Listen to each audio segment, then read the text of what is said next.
Hi, this is video number 268, and today we are going to model market failures, and this is part 2 and lecture number 7. Uh, there are some certain important observations based on the previous two lectures that I uploaded and I discussed. We discussed the cases of public goods and externality, negative externality in case of market failures. Now, we discussed both of these cases in details, and both externality and public good models showed inefficiency of private market outcome, and that led to market failures. However, the underlying source of the failure is absence of property rights. So, in case of absence of property rights, the situation is different, and for this purpose we need another solution.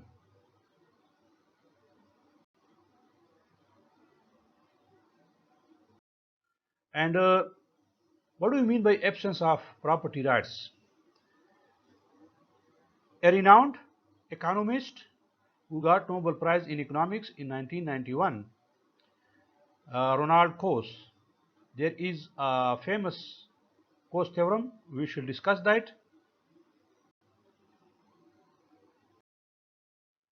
So first we will define property rights.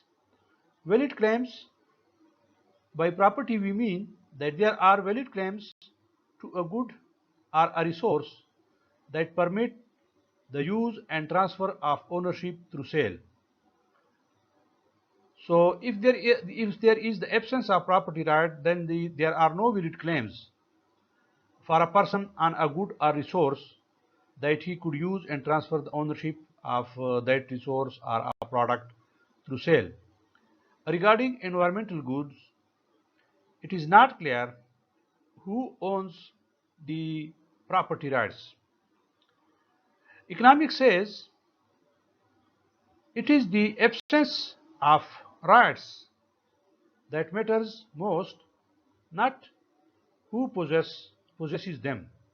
So this absence of property rights is the main issue.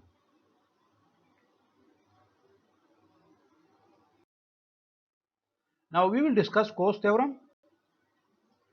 Uh, if we have proper assignment of property rights, even if externalities are present, it will allow bargaining between parties such that efficient solution results regardless of who holds rights. So according to Coase, he says that if there is bargaining between two parties in the presence of externalities, efficient solution can be found out regardless of who owns the property rights. But this theorem assumes that the transactions between the two parties incur no losses or no cost, they are costless, and it also assumes that damages are accessible and measurable. Now, how to build the model? We will take the case of the previous problem of refined petroleum market. So, building a model is the topic now. In this case, refineries that cleans petroleum use the river to release chemicals as an unintended byproduct of production, and their objective is to maximize the profit. But there are other people, that is, on the other hand, there is another party, recreational users, who use the river for swimming and boating, and their objective is to maximize utility. So now there are two parties. The farm, these refineries constitute like farms. Their objective is to maximize profit. They use this refinery as a sink for chemicals. And on the other hand, the recreational users, they are consumers, and they use this river for swimming and boating, and their objective is to maximize utility. So bargaining when rights belong to refineries. So how bargaining can lead to efficient solution when the property rights are owned by these refineries. Recreational users or the consumers are willing to pay refineries for each unit of Q nut produced. That is, they want to pay, they are willing to pay for less production of Q, that is petroleum, and they will pay up to the negative effect on utility, that is marginal external cost. Refineries, on the other hand, are willing to accept payment not to produce, and they will accept those payments greater than their loss in profit from contracting production, that is marginal profit.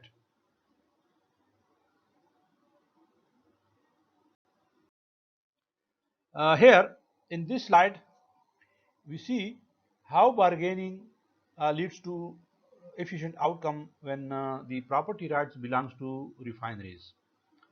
Now if you look at this diagram in this panel, the initial point is a QC, that is the competitive quantity.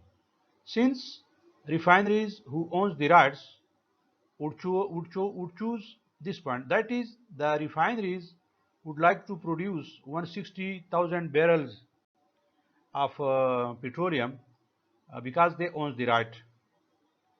Now the recreational users who are using this river for swimming and boating, they are willing to offer a payment of dollar rho, where rho is less than marginal social cost minus marginal private cost, or rho is less than marginal external cost.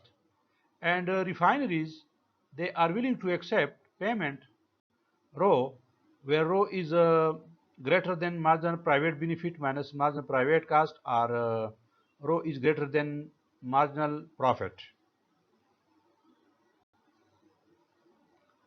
So both of them are competing, they will bargain. Recreational and refineries, they will bargain.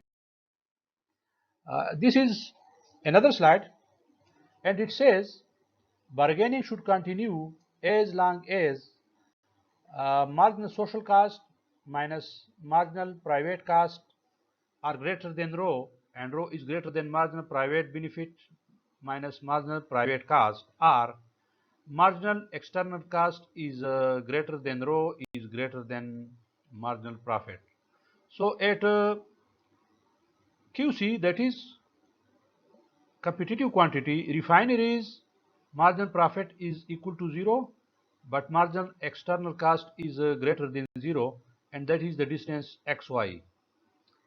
This distance, at this distance, marginal profit is 0, but marginal external cost is greater than 0. This is marginal external cost.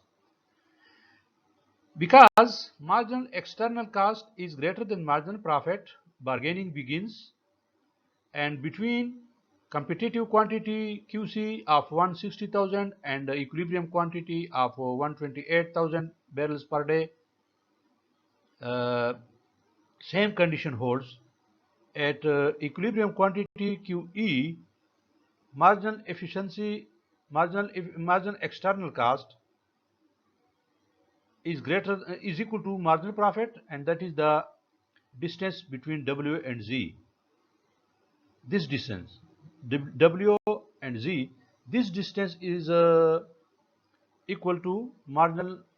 At this distance, marginal external cost is equal to marginal profit, and that is equal to the distance between W and Z. And output reductions because beyond this point are infeasible, because marginal profit is greater than marginal external cost. So bargaining will continue.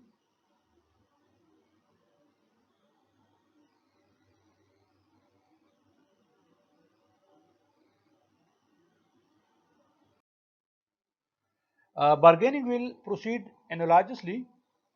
An efficient outcome can be realized without the government intervention. And bargaining will settle down between the recreational users and the refineries. But there are certain limitations of the Coase theorem. It assumes costless transactions and measurable damages, and at minimum it must be the case that very few individuals are involved in each side of the market. So in case of Coase theorem, without the government intervention, uh, the efficient outcome will result sometime.